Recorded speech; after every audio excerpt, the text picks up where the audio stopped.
ምንድነው ይሄ ነው? እንኳን ለአንደኛ ዓመት የፍቅር ጊዜያችሁ በሰላም አደረሳችሁ። እንዴ ስለምን የፍቅር ጊዜ ስለምን አንደኛ ዓመት ነው የምታወሪ? ይኸውልህ የኔን ዕውቀት ትናንትና ነግረኝ ነበር። ከተዋወቅን 1 ዓመት ሞላን አለች። ስለዚህ ደግሞ አንተ እንደረሳኸው ስላወቅኩኝ እናስደንግጥህ ብለን ይሄን መሰለ ነገር አስተካክለን ጠበቅን። ደስ አይልም እንዴ? ምን አንደኛ ዓመት ብቻ ሰራተኛ ናት እንዳትለኝ። በጣም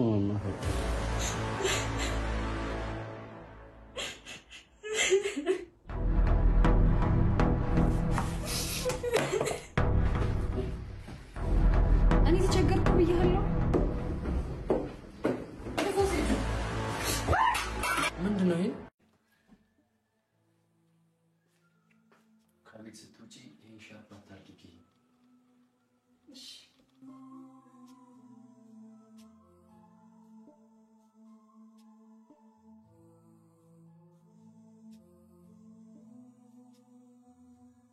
ነው የኔ ልጅ መቼ ተዋወቃችሁ? 1 ዓመት ሊሞላ ነው። ለቀን የቀረ ታዲያ እንደ ዘመኑ ልጆች በ1 ዓመታችሁ ኬክ ለመቁረስ አላሰባችሁም? አይ ማሚዬ አላሰብንበት። ለምን? እንደውም አሁን ላይ መጥቻለሁ። በደንብ አስቡበት። እሺ እሺ በቃ አቤልን አወራለሁ።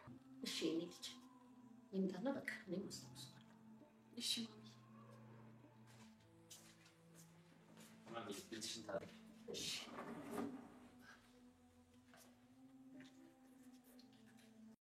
የአቤል እናት የርብቃንና የአቤልን 1ኛ ዓመት በማስመልከት ፕሮግራም አዘጋጅታ ድንገት አቤልን ሰርፕራይዝ አድርገውት እሱ በነገሩ ተደናግጦ ያለ ድንገት የቤታቸው በር ይንኳኳል። ሰላም ሰላም፣ ጤና ይስጥልኝ ወደ ቻናሌ ቤተሰቦች እንዴት ናችሁ? ዛሬ ርብቃ የተሰኘ አዲስ ድራማ ይዤላችሁ መጥቻለሁ። ርብቃ እንግዲህ ለፍቅር ስትል የቤት ሰራተኛ የሆነች ናት። እንግዲህ ታሪኳ እንዲህ ነው። ትምህርት ቤት እያሉ በጣም የምትወደው ልጅ ነበረ እና እንግዲህ ያ ልጅ ከሆነ ጊዜ በኋላ እሱ ግን በፍጹም እንደምትወደው አያውቃትም። ከነ መፈጠሯም አያውቃትም። እሷ ግን በጣም ትወደው ነበረ። በመጨረሻም እንግዲህ ይለያያሉ ከዛ ከቦታው። ነገር ግን እሷ ግን እሱን አሁንም መተው አልቻለችም። ስለዚህ እሱን ትከታተለው ስለነበረ በመጨረሻ ግን የገዛ ቤቱ ሰራተኛ ሆና ትቀጠራለች። ልጅቷ በጣም ሀብታም መኪና ቤት ያላት ሀብታም ልጅ ናት። ነገር ግን ሰራተኛ ሆና እሱ ቤት ተቀጥራ ትመጣለች እና እንግዲህ እሱ ግን በፍጹም ማንነቷን እንኳን ሊያውቃት አልቻለም። እና እንግዲህ ርብቃ እዛ ቤት ከገባች በኋላ ምግብ እንኳን እንዴት እንደሚቀርብ እንዴት እንደሚሰራ የማታውቅ ሰው ናት። እና ለመጀመሪያ ጊዜ ቤቱ ፈታ ደላላው ነው የላከኝ ሰራተኛ ትፈልጋለህ ብሎ ነው ትለዋለች። እሱም ግራ በመጋባት እንደዚህ አይነት ሰራተኛ አለ እንዴ? እንዴት ነው ሲላት ሰራተኛ ምንድን ነው የሚመስለው በማለት እንግዲህ ወደ ቤት እንድትገባ ይፈቅድላታል። ልጁ የሚኖረው ብቻውን ነው። በእርግጥ እናቱ አለች አብራት ኖርም እንጂ እሱ ነበር የተቀበላት። ከዛ በኋላ ምግብ ትሰራለች ማለት ነው ለልጁ። እንግዲህ ማንም ሊቀምሰው የማይችል ምግብ ነው የሰራችው። እንኳን አይደለም ምግብ መስራት ኪችኑን እንኳን ማታውቀው ሴት ናት። ነገር ግን በድፍረት እሱን ለማየትና እሱን ለማግኘት ስትል እሱ ቤት ተቀጠረች ማለት ነው። እሱ ግን አንዳች ነገር የሚያውቀው ነገር የለም። ቤቱ ከመጣች በኋላ ምግብ ሰርታ ማንም ሊበላው አልቻለም። ወይ ጨው ነው ወይ ደግሞ ያራል። ከዛ ውጭ ምግቧ ማንም ሰው ሊበላው አልቻለም። በመጨረሻ ግን ምግብ እያዘዘች ልጁን ታበለው ጀመረ። እና ደግሞ እሱ አንዲት ፍቅረኛ የምትባል ሴት አለች ማለት ፍቅረኛ የሆነች ሴት ነገር ግን የውሸት የምር ያልሆነ ለገንዘብ ላይ ቀረበችው። ሌላ ፍቅረኛ በጎን እያላት እሱን ፍቅረኛ ማለት ከሱ ጋር ፍቅረኛ ሆና ሌላ ሰው ፍቅረኛ አላት፣ ትክክለኛ ፍቅረኛ። እሱን ግን ከሱ የምትፈልገው ገንዘብ አለ ወይም ደግሞ የሆነ ከሱ ሀብት ትፈልጋለች። በጣም ያታም ልጅ ስለሆነ ማለት ነው። እና እንደ ፍቅረኛ ቀርባ በጎን ደግሞ ከዛኛው ጋር ሆናለች። ይሄ ነገር ለርብቃ ጥሩ አጋጣሚ ይመስለኛል። ምክንያቱም ስትመጣ ያችኛዋ በጣም መጥፎና ለርብቃ ጥሩ አመለካከት የላትም። ርብቃ በጣም ቆንጆና ራሷን የጠበቀች ልጅ ስለሆነች በጣም ስለምትቀናባት ትናደድባታለች። እቤት በመጣች ቁጥር በጣም ታሰቃያታለች። ነገር ግን ያቺ ልጅ ቲና ሌላ ፍቅረኛ አላት። ልጁን ለፍቅረኝነት አይደለም የምትፈልገው። ያልሰራችበትን የሷ ያልሆነ ገንዘብን ለራሷ ለማድረግ ስለፈለገች ለዛ ብላ በፍቅር ምክንያት ቀርበዋለች። እንግዲህ የሷ ብቻ ሀሳብ ሳይሆን የዛኛው የፍቅረኛዋም ሀሳብ ነው። ያኛው ፍቅረኛዋ እንግዲህ የአቤል ጓደኛ ነው። አቤል ማለት የርብቃ አሰሪዋ ማለት ነው። እና እንግዲህ ወደ ቤቱ ከገባች ቀን ጀምሮ ምግብ እየገዛች ታበላው ጀመረ። ምክንያቱም ደግሞ ምግብ መስራት ርብቃ አትችልም። ነገር ግን እያዋለ እያደረ ልጅቷን እየወደዳት እንዲሁ ለእሱ የተለየ ክብር እየኖረው መጥቷል። በግልጽ ባይናገርም ማለት ነው። ርብቃ ግን በጣም ትወደዋለች እና የሆነ ጊዜ ሰክሮ ይመጣና ቲናን በጣም እንደሚወዳት እጇን ይዞ እወድሻለሁ ሲላት ርብቃ በደስታ ሞተች። እንዴት ተረዳኝ፣ እንዴት ሳልነግረው ሰራ አወቀ ብላ ደስ ብሏት እያለ ግን ነገር ግን ቲና ስሟን በመጥራት እሷን እንደሚወዳት ሲናገር ርብቃ እንግዲህ ስቅስቅ ብላ ታለቅሳለች።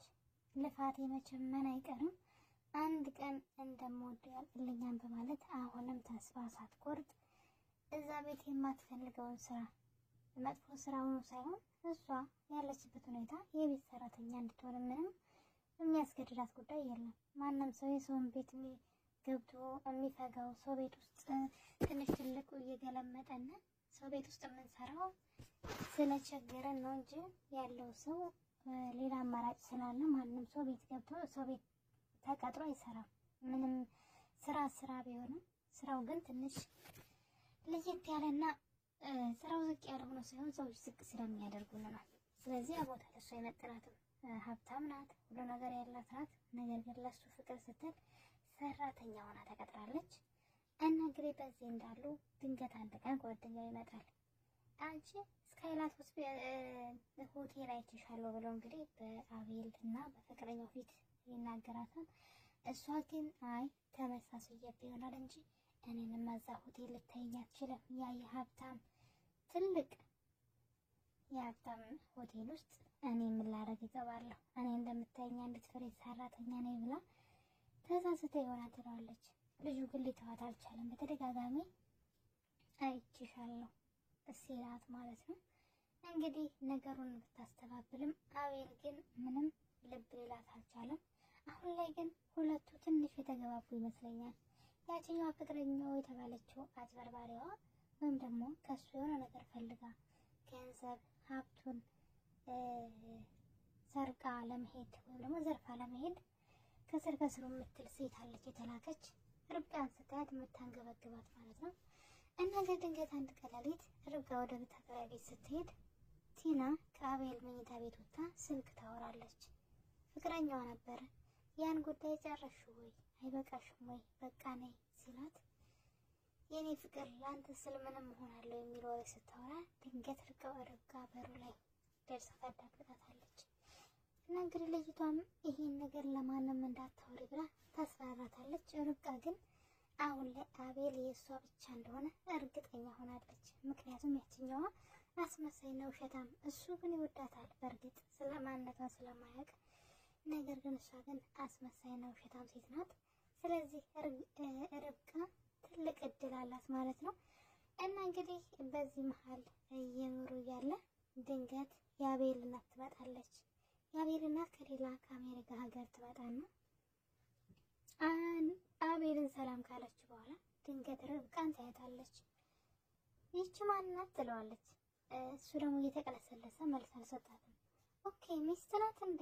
ፍቅረኛ ናት? እንዴት ነው የምታምረው? በማለት የአቤል እናት ርብቃን ሙጭጭ አድርጋ በመሳም ማለት ነው የኔ ውድ ልጅ እያለች መንከባከብ ትጀምራለች። ልጁም ደግሞ ፍቅረኛው እንደሆነች አድርጎ ለእናቱ አክት ማድረግ ወይም ደግሞ ልክ ፍቅረኛ ስትል ነው አይደለችም ከማለት ይልቅ ዝምታን ከመረጠ የሆነ ሰው በቃ እንደዚህ እንደማለት ነውና በነገሩ ዝም ይልና እናትየዋም የምር ፍቅረኛው ስለመሰለችው ሁለቱም ተስማምተው አሁን ላይ እሷ የሱ ሚስት እንደሆነች ያስመስለው ከእናትየዋ ጋር መኖር ይጀምራሉ ማለት ነው።